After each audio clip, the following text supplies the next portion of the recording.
Hey Psych2Goers, welcome back, and thanks for taking a breather with us. We know we could all use one. Burnout. It's finally getting recognition as an actual thing. It's not just a buzzword. It's not something made up. It's real and it's more common than you may think, affecting people worldwide regardless of age or gender. Burnout.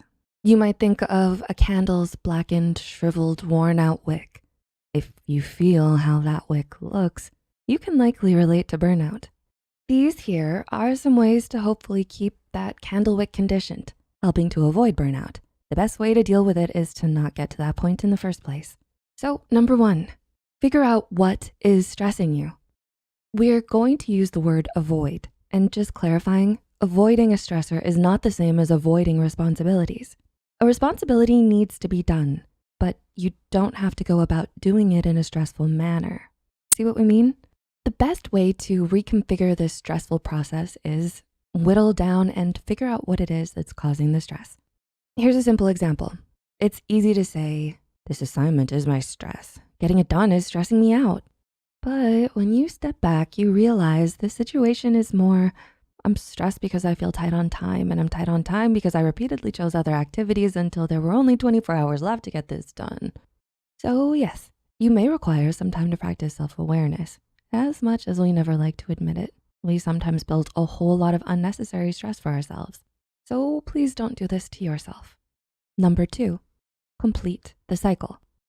I know this sounds like we're suggesting you allow yourself to get more stressed, but we're not. Trust me, we're not. Burnout occurs because of prolonged, unending stress. It's essentially constantly treading water in the worst spot and never swimming to shore for rest. This is what we mean by complete the cycle. The book Burnout by PhD and DMA Nagoski twins describes the cycle generally as enter the stressor, like tight turnaround times. Then cortisol and adrenaline production are triggered from the stressor. This activates the survival response of fight, flight, or freeze. Impulsive reactive behavior happens to stop the feeling of which can be binging, eating, or streaming. We're not judging. And then completion is taking the step of meditative breathing, connecting with others, or other forms of emotional release. Burnout happens when you get stuck at the binging step. That impulsive action provides temporary, superficial relief, just enough to fool many of us into thinking, oh, we're all good now. Truthfully, the stress is still there under now, allowing it to continue frying and smoldering within. Number 3, sleep. If you had nap time in kindergarten, don't you wish that was still a normal part of your day? Sleep. Sleep is wonderful. Sleep is also important. A solid, healthy stretch of nighttime sleep is essential to overcoming or avoiding burnout. Humans are generally not nocturnal by nature. We know this, yet we seem to be all too willing to sacrifice sleep as the first bartering chip when dealing with stress. We tend to think of sleep as a reservoir easily refilled with catching up on the weekend or sleeping in on vacation. Unfortunately, sleep just does not work that way. You can't retcon the past sleep you lost by sleeping more in the future. So get a good sleep in the now. What is good sleep anyway? It's not that time you zoned out while reading, then woke up with a start when your forehead hit the desk. It is completing a full sleep cycle, including REM sleep.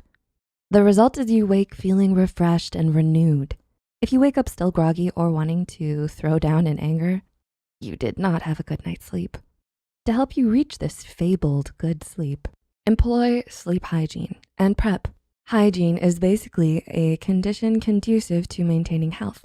So sleep hygiene is good sleep practices, like no screens 30 minutes before bed and the room being dark, cool, and silent. Prep is what happens before the hygiene, setting yourself up physically and mentally. So no numbing shortly before bed and perhaps a short session of meditation to quiet your mind. Your route is yours. These are just components. Find ones that groove with you. And number 4, release the oxytocin. Perform activities that help produce oxytocin. Yes, oxytocin, the love drug. Well, hormones really. It's been found that various activities such as giving to others, dancing, working out, or cuddling with your pet all trigger oxytocin production. Know why we suggest this? Basically because the activities not only make you happy, but many of the activities can help others be happy too. Oxytocin is one of the big three happy hormones after all.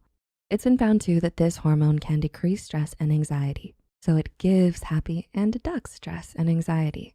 Win-win. And number 5, know that you're worth it. Those old shampoo commercials had a point. You are worth it. Yep, our last tip for today is to practice self-love. Self-love can help you extend compassion towards yourself, allowing you to perform self-care free of guilt or adding more stress. Never feel that tending to your own health is a waste of time or that you could be doing something more important. You are the most important thing to you. Your existence depends on it. Burnout can happen to anyone.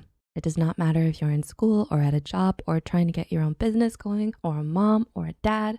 Burnout is a creeper that can pounce when you least expect it, happening to the seemingly healthiest of us. We mean you're not alone or defective or inept. Burnout essentially means that your own personal care has been sacrificed in pursuit of outward rewards, whether that pressure has been put on you by yourself or by a boss. Take a moment to realize that nothing is worth your health and that you deserve to be happy, no matter how much the bottom line is going to affect quarterly profits. You got this, and we're with you on that. Did you see or hear something that could help you or someone you know? Comment below and give us a like. Take a break and reach out to others for help. And we hope you found something helpful here. Maybe we'll take a breather together again next time. Thanks for watching.